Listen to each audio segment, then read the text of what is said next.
Chairman Tehreek Insaf Imran Khan ने कहा है कि सवात कबायली इलाकों में दहशत गर्दी क्यों हो रही है।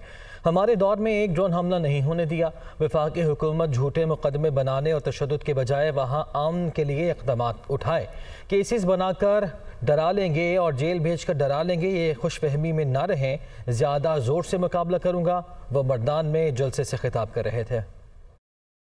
बार बार 20 साल कहता रहा कि हमें अमेरिका की जंग में नहीं जाना चाहिए। अब सब गवाह हैं कि एक ड्रोन अटैक नहीं होने दिया हमने। स्वात के अंदर जो हो रहा है और कबायली इलाके में भी, जो पुराना कबायली इलाका था, मैं आज फेडरल गवर्नमेंट से पूछता हूं, क्या आप जिम्मेदार हैं इसके?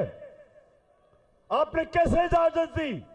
बॉर्डर आपके कंट्रोल में है। तो मैं आज सवाल पूछता हूं, फेडरल गवर्नमेंट मुझे जवाब दो कि क्या आपका सिर्फ यह काम रह गया है कि इमरान खान के ऊपर केसेस बनाओ, हमारे लोगों को जेलों में डालो? आजम स्वाति को जो पकड़ के रात लेके गए और तशद्दुद किया, शर्म आनी चाहिए तुम्हें। क्या यह तुम्हारा काम है?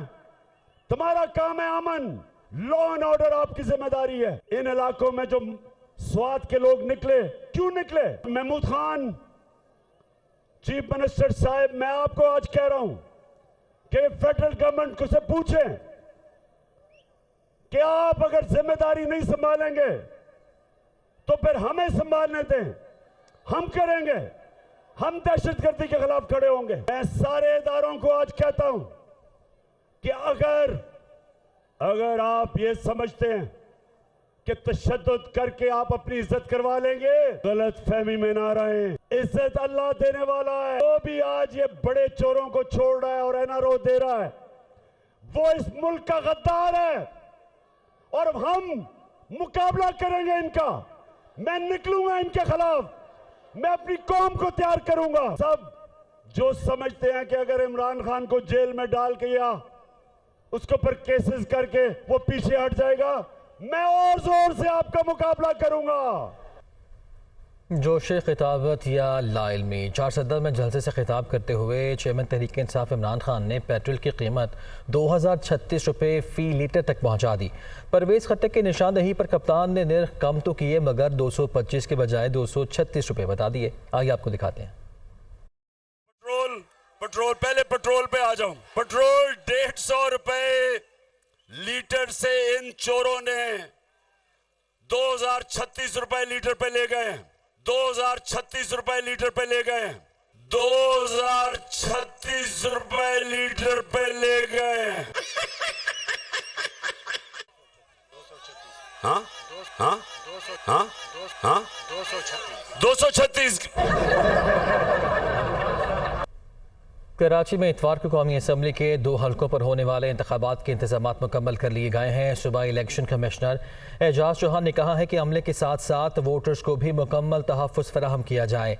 अगर किसी ने खिलाफ वर्जी की तो कार्रवाई की जाएगी। वो कराची में न्यूज़ कॉन्फ्रेंस कर रहे थे। पोलिंग स्टेशन में 10 पुलिस ऑफिसर लगाए गए थे, तो उन्होंने 8 से 10 पुलिस ऑफिसर हर पोलिंग स्टेशन पर लगाए, दोनों NA में। तो NA 194 पोलिंग स्टेशन है, NA जो है 237 में, और जो दूसरी NA है उसमें 330 पोलिंग स्टेशन है मलीर में, कुरंगी में। उसमें भी यही सिलसिला है पुलिस की डिप्लॉयमेंट का, और साथ साथ QRF के तौर पे पुलिस की पेट्रोलिंग भी होगी, और वो भी अच्छी खासी उसमें तजाद नफ़ी लगाई गई है। पुलिस अफसरान का तकर्रुर भी किया गया। आइए सामने जो प्लान बताया सिक्योरिटी का, वो खातिर ख्वाह प्लान था, और इंशाअल्लाह पुलिस की नफरी बहुत बेहतर अंदाज से होगी। साथ साथ रेंजर्स और आर्मी की जो डिप्लॉयमेंट है उसके लिए भी कल मिनिस्ट्री ऑफ इंटीरियर से डायरेक्शन पास ऑन हो गई है, और इस दफ़ा QRF के तौर पर आर्मी और रेंजर्स को डिप्लॉय किया जा रहा है। अब अहम खबर शामिल करते हैं। कराची से एमेजना रोड पर मोबाइल मार्केट के करीब नशे के आदी शख्स को इमारत से नीचे उतार लिया गया है। बिल्डिंग पर चढ़ने वाले शख्स को रेस्क्यू और पुलिस एहलकारों ने काबू किया है। ये मनाजिर आप मुलाहिजा कर सकते हैं। ये बताया जा रहा था पुलिस की जानिब से कि चोरी की नीयत से नशे का ये आदी शख्स इस बिल्डिंग में दाखिल हुआ। जब गार्ड ने शोर बचाया तो ये शख्स दूसरी मंजिल पर पहुँच गया और टेरेस पर जाकर ये शख्स वहाँ पर रुका हुआ था, जिसको उतारने के लिए कोशिशें जारी थी। और अब ये खबर सामने आई है कि इसे इमारत से नीचे उतार लिया गया है। रेस्क्यू और पुलिस एहलकारों ने इसे काबू कर लिया। तफसीलात जान लेते हैं, हमारे नुमाइंदे शाहमीर हमारे साथ मौजूद है। शाहमीर, आगाह कीजिए।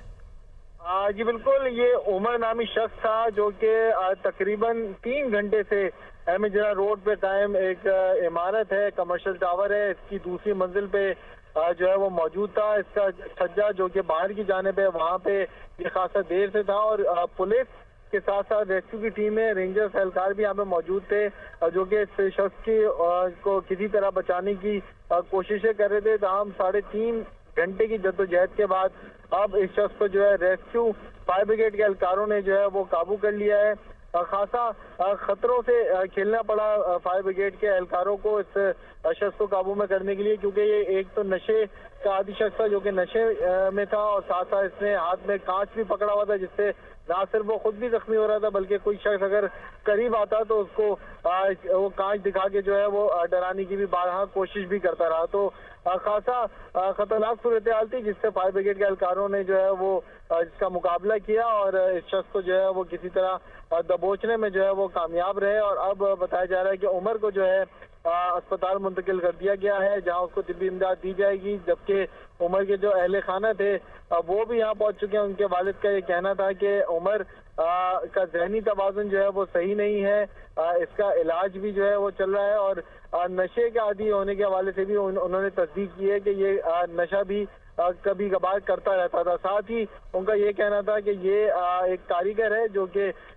इलेक्ट्रिशियन के तौर पर और एसी रिपेयरिंग का काम जो है करता रहता था। तमाम पुलिस का ये कहना है कि चोरी की नीयत से ये शख्स इस इमारत पे चढ़ा था, लेकिन ऊपर चढ़ने के बाद इसको वापस उतरने का रास्ता नहीं मिला और ये जो इमारत के अगबी जानिब जो छज्जा था वहाँ पे मौजूद रहा। इससे छज्जे के साथ साथ नीचे जो है पीएमटी लगी हुई है, उसके साथ कुछ तारे बिजली की जो है वो भी यहाँ से गुजर रही हैं। तो जो रेस्क्यू टीमें थी उन्होंने बारहा यही कोशिश की कि किसी तरह ये शख्स जो है यहाँ से छलांग ना लगाए, इसको ऊपर ही जो है वो दबोचा जाए, काबू किया जाए और फिर इसको यहाँ से जो है वो रेस्क्यू किया जाए।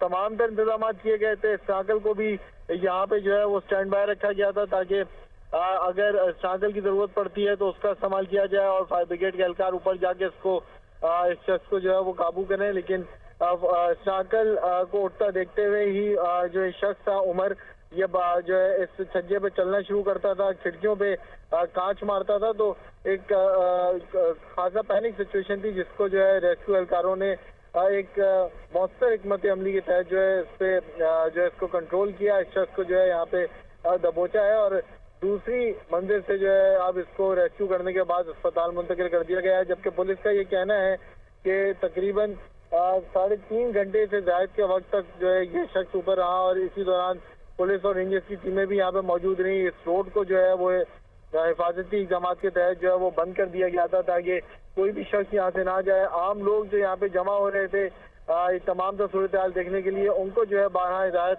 की जाती रही कि वो लोग इस जगह से दूर रहें और शोर ना करें ताकि उमर जो कि नशे का आदी था और दूसरी मंजिल पे मौजूद था वो पैनिक ना हो और वो कोई ऐसी जो है सूरत हाल पैदा ना हो कि वो वहाँ से छलांग लगाए और उसको किसी किस्म का नुकसान हो। तो रेस्क्यू इदारे यही कहते हैं कि पहली और हतमी कोशिश यही थी कि किसी किस्म का कोई जानी नुकसान ना हो, उमर जख्मी ना हो, उसको यहाँ से बाहिफाजत रेस्क्यू किया जाए और फिर तमाम तर सूरत हाल का जो है वो जायजा लिया जाए कि ये ऊपर कैसे पहुंचा, इसने चोरी की वारदात करनी थी या ये कर चुका था। तमाम तर जो पहलू है उसके हवाले से तफ्तीश भी की जाएगी। ताहम एक कांच, एक डंडा और एक पत्थर जो है अपने साथ रख के यहाँ पे तकरीबन 3 से 3.5 घंटे तक जो है वो बैठा रहा और जो भी शख्स करीब जाता रहा उसको जो है ये कभी पत्थर दिखा के कभी कांच दिखा के जो है वो दूर करता रहा। जो मुताल्लिका थाने की SHO हैं वो भी इस पूरे वक्त जो है वो यहाँ पे मौजूद रही। उमर को जो है मुख्तलिफ औकात पे ना सिर्फ बिल्कुल ठीक है, बिलाखिर इससे नीचे उतार लिया गया है। शुक्रिया आपका शाहमीर, आपने तफसीलन इस मैटर से आगाह किया। कराची में कातिल मच्छर के वार रुक न सके, मज़ीद 3 अफराद डेंगू वायरस से इंतकाल कर गए हैं। महकमा सेहत सिंध के मुताबिक कराची में डेंगू से 24 घंटे के दौरान 2 ख़वातीन समेत 3 अफराद इंतकाल कर गए हैं। जहाँ बहक होने वालों का ताल्लुक ज़िला वस्ती गरबी और ज़िला कीमानी से था। तमाम हलाकतें नॉर्थ नाजिमाबाद के निजी अस्पताल में रिपोर्ट हुई हैं। महकमा सेहत सिंध के मुताबिक सूबे भर में रवां बरस कातिल मच्छर से जहाँ बहक होने वालों की तादाद 49 हो गई है, जिनमें से 44 अफराद का ताल्लुक कराची से था।